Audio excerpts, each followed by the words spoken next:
Hello, I'm Pamela, a 30-year-old. I've been married to Patrick for 3 years now. We don't have children yet. Our lives took a significant turn following the unexpected death of Patrick's father, Jesse. At the time, we were residing in a different state, and the news of Jesse's sudden heart attack came as a complete shock. During the funeral, Patrick's uncle subtly hinted that Patrick, being the youngest and only son, was expected to return home to be closer to family and help his mother cope. A few months later, Patrick revealed that he had secured a transfer to an office closer to his family home. He made this decision on his own and informed me afterward, which upset me because such a major decision should have involved both of us. When I expressed my frustration, Patrick apologized and explained that he anticipated my objections. He admitted knowing that I have a strained relationship with his mother, Mary, which is mutual. When we lived farther away, our visits to his parents were limited to extended holidays, mostly due to our work commitments. Mary often complained about our infrequency, comparing us to Amanda and Diane, Patrick's sisters who lived nearby and visited often. Despite the distances and costs involved, Patrick always defended our situation. Our relationship with Mary had always been a bit tense but manageable. However, Mary's main grievance with me centered around us not having children yet. She had once bluntly questioned this during a summer visit, embarrassingly focusing on my ability to bear children, even comparing me. I decided to join Patrick, reasoning that we wouldn't be living together continuously anyway. To my surprise, Mary seemed genuinely pleased with my decision. 3 weeks later, she invited me over for tea, marking the first time I accepted such an invitation from her, albeit reluctantly. When I arrived at my in-laws' house, Mary and Amanda were there to greet me. "Pamela, it's been so long. Why haven't you visited since moving here?" Amanda asked, her tone laced with sarcasm. Inside, I was already regretting my decision to come.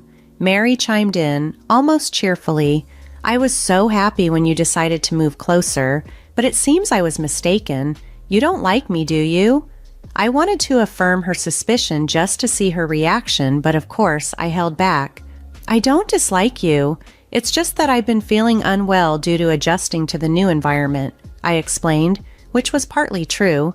I had been resting at home due to fatigue, and Patrick hadn't mentioned this visit to me. Why was I here today just to endure their harsh words?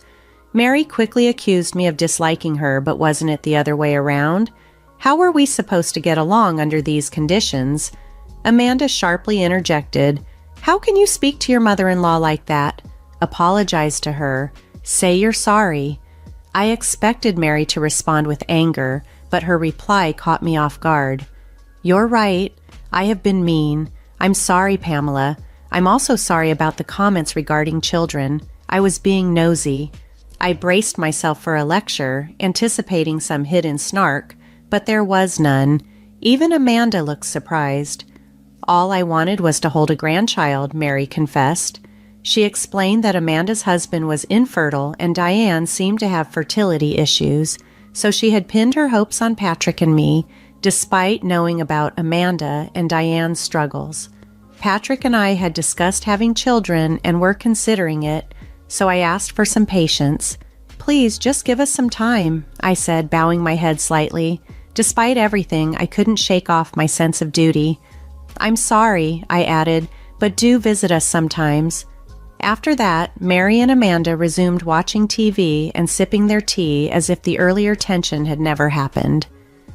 "I like this announcer," Mary remarked about her favorite local TV personality. "She's so energetic and bright." Watching them and the TV, I felt a pang of regret.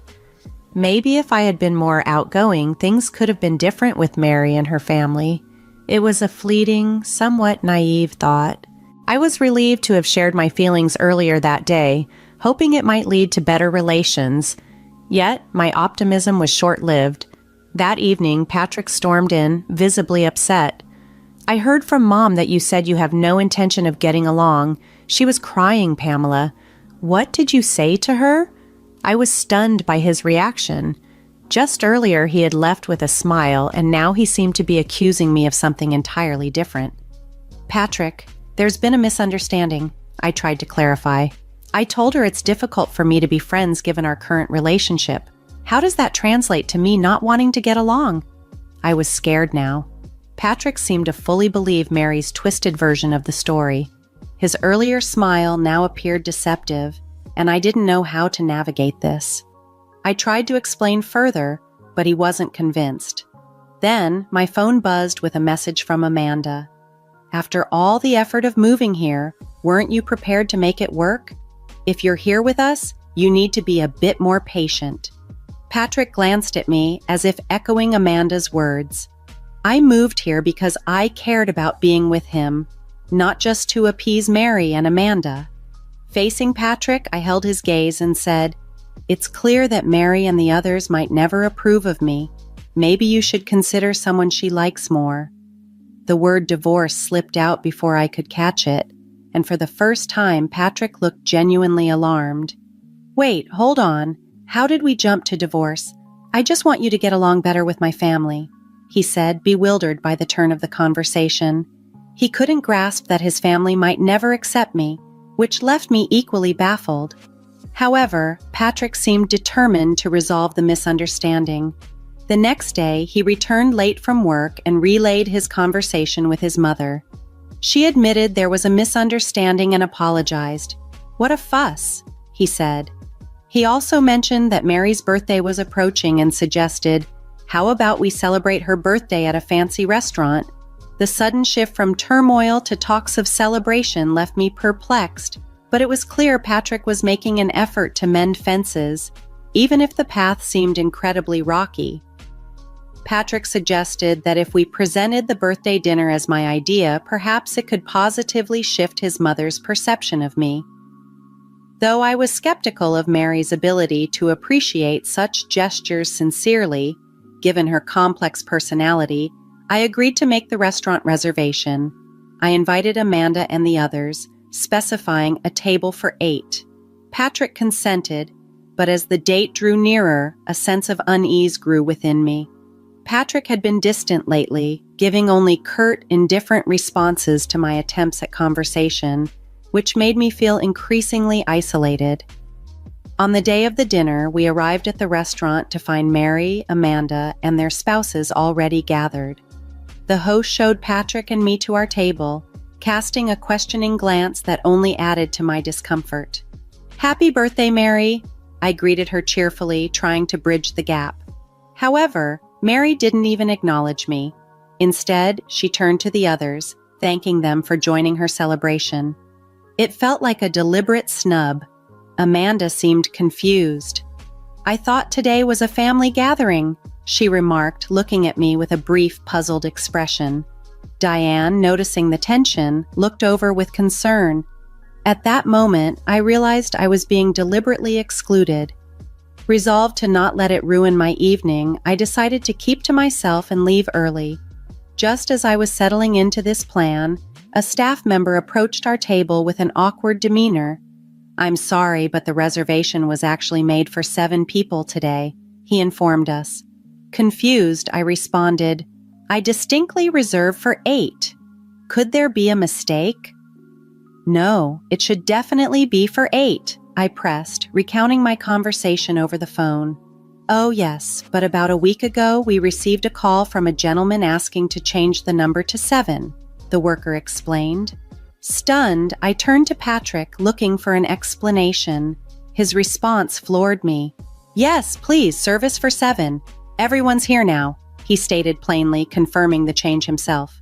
At that moment, I felt a mix of betrayal and disbelief. Patrick's actions made it clear that despite his words, his commitments to smoothing family tensions were superficial at best. The realization that he had manipulated the situation without my knowledge was deeply unsettling, casting a shadow over what was supposed to be a festive family gathering. I stood there, stunned, as Patrick turned to me with an accusatory glare. "I heard from Mom that you've been undermining our family, saying I don't earn enough and that I'm insensitive. You had a lot to say, huh?" It turned out that a week ago, when Patrick contacted Mary about the dinner reservation, she had filled his ears with all sorts of falsehoods. Blinded by anger and believing her, He had called the restaurant, pretending to be me, and reduced the reservation from 8 to 7. The staff, recognizing the family surname, didn't question the change. I couldn't fathom how Patrick could be so easily misled in such a brief span. With this realization, I questioned my presence there. When I confronted Patrick, demanding he apologize to everyone present and reflect on his actions, he did something unexpected. He insisted that I should apologize to my in-laws and then go home alone to think things over. Naturally, I refused. I couldn't admit to things I hadn't said, nor did I need a husband who took his mother's word over his wife's. Tears of frustration welled up in my eyes. Why had I even followed him here? Seeing my distress, Patrick began to panic, but it was too late. Mary watched the unfolding scene with a smug smile, clearly pleased that her scheme was working. I spoke coldly to Patrick. "Next time, marry a younger, more docile daughter-in-law. Maybe then you'll have children and be happier." Mary's response was sharp and cutting. "Pamela, why don't you go back to your parents' house? A daughter-in-law is ultimately an outsider. I can't see you as a family. You're not charming at all, so please leave quickly." Her words stung, but they also cemented my resolve. "I'd leave even without you telling me. I'd like to see someone who can actually get along with someone as twisted as you," I retorted and turned to walk out of the restaurant. Patrick remained silent, his head buried in his hands. Just as I reached the exit, I heard someone calling my name. It was Diane and her husband. "Pamela, wait," Diane said, clearly distressed. "I can't stand it anymore. Mom and Amanda haven't changed at all. I knew the gossip about you was false." Diane's acknowledgement of the truth amidst the chaos brought me a small sense of solace as she continued, indicating she was ready to cut ties with the toxicity. This moment of solidarity, though small and coming during a time of overwhelming emotion, hinted at some support within the family, something I desperately needed right then. As I stood there digesting Diane's words, my phone rang, flashing Mary's name. I sighed. What now? But before I could answer, Patrick's name replaced hers on the display. Muttering under my breath, I watched Diane and her husband exchange knowing looks. "Pamela, you might want to go back to the restaurant. You might see something interesting," Diane suggested, her eyes hinting at a twist I hadn't anticipated. They left, looking oddly pleased with themselves. I hesitated, but curiosity won over my desire to distance myself from the drama. When I finally answered Patrick's call, his voice was frantic, tinged with panic. "Pamela, I'm sorry. I didn't realize it was all a lie. I'll send the divorce papers later," he blurted out, but then quickly pleaded, "Wait, can't you come back? Please, it's a lifetime request." His almost childish plea almost made me laugh, but remembering Diane's cryptic hint, I decided to return to the restaurant. Upon arriving, I was met by an unexpected scene. A crowd was gathered around Patrick's table where a local TV announcer, Mary's favorite, was speaking into a microphone. The atmosphere was electric with tension. Mary was stumbling over her words, clearly struggling to explain herself. "No, that's not it. It's a misunderstanding," she stammered. Patrick and Amanda looked both awkward and uneasy, clearly not prepared for this turn of events. The announcer, microphone in hand, pressed Mary further. "You loudly declared in the restaurant that Pamela is an outsider and should leave. What did you mean by that? Please explain in detail." Meanwhile, Diane's husband, along with others who had been offended by the earlier events, had quietly left the scene. It all seemed surreal. As I stood there, somewhat dumbfounded, I pieced together that this had turned into a public spectacle, possibly being broadcasted. I realized then that I had forgotten to confirm the reservation details amidst the initial chaos. As I tried to make sense of the situation, a staff member approached, noting my confusion.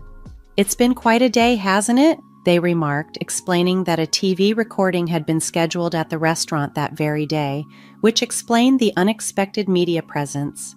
The entire ordeal had unexpectedly played out on live television, casting the family drama in a stark, unfiltered light for all to see. As I processed the unfolding events, I couldn't help but feel a mix of vindication and disbelief at the bizarre turn my evening had taken. Although the dining area offered some privacy, conversations could still be easily overheard. Just after I stepped out, a famous TV announcer approached Mary with a beaming smile, ready to conduct an interview. Mary, an avid fan, was visibly excited. "An interview? Absolutely!" she exclaimed enthusiastically. The topic was daughter-in-law and mother-in-law relationships. "We heard there was a heated argument earlier, and the daughter-in-law left in tears. Can you tell us what happened?" the announcer asked, putting Mary on the spot. Caught off guard by this direct question, Mary and Amanda's complexions paled, clearly at a loss to openly discuss the embarrassing truth about how they had manipulated the situation to alienate their son's wife. Patrick, spotting me from a distance, made a desperate plea.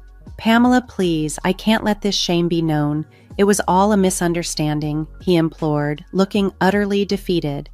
By then, my feelings for him had evaporated. Mary tried to smooth things over with a strained smile. "Oh, we usually call each other Pamela. Pamela, come over here," she beckoned. As I approached, the microphone was directed at me. "You say you call each other Pamela, but how does the daughter-in-law view her mother-in-law?" the announcer asked. "I've never been called that," I replied calmly. "I've been called unpatriotic several times for not having children, though that's due to Patrick and I not feeling ready or confident enough to start a family. We haven't even tried for over 2 years. That's what I was always told was grounds for divorce," I recounted. I continued, sharing how Patrick had initially supported me when I first fell ill and had to take a leave from work. I appreciated his kindness and followed him here, hoping a change of environment might help, but this is the result.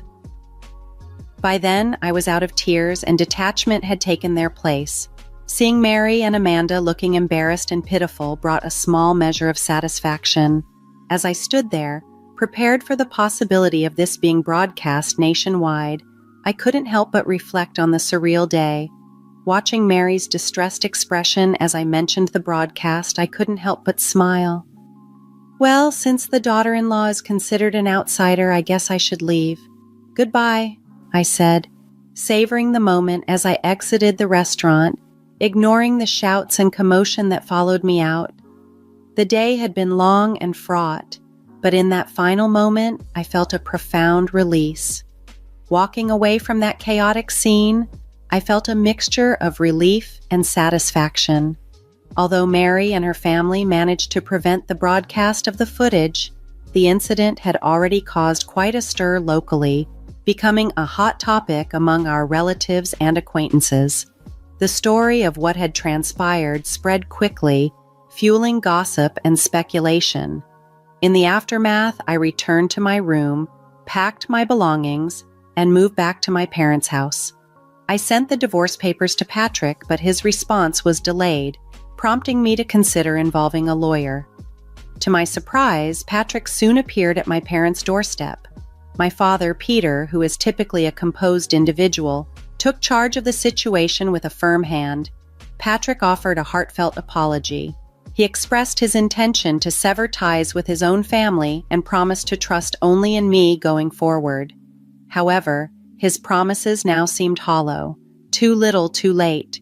Peter, visibly upset by the years of distress Patrick had caused me, didn't mince words. "Why didn't you realize this sooner? What have you done to Pamela all these years? Just sign the divorce papers and leave," he instructed sternly. With regret etched across his face, Patrick handed over the divorce papers, his handwriting shaky and difficult to read. Despite the initial difficulty, the papers were processed successfully. It later emerged that Amanda had been the real cause of her infertility, a fact she had wrongly attributed to her husband. Now, on the brink of her divorce, she no longer visited her in-laws.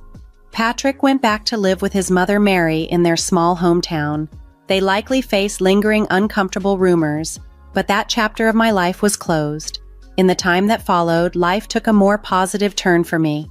I reconnected with a classmate from my hometown, and we married. Our relationship was filled with joy, and we soon welcomed a child. We now have a 2-year-old daughter, and I am expecting our second child.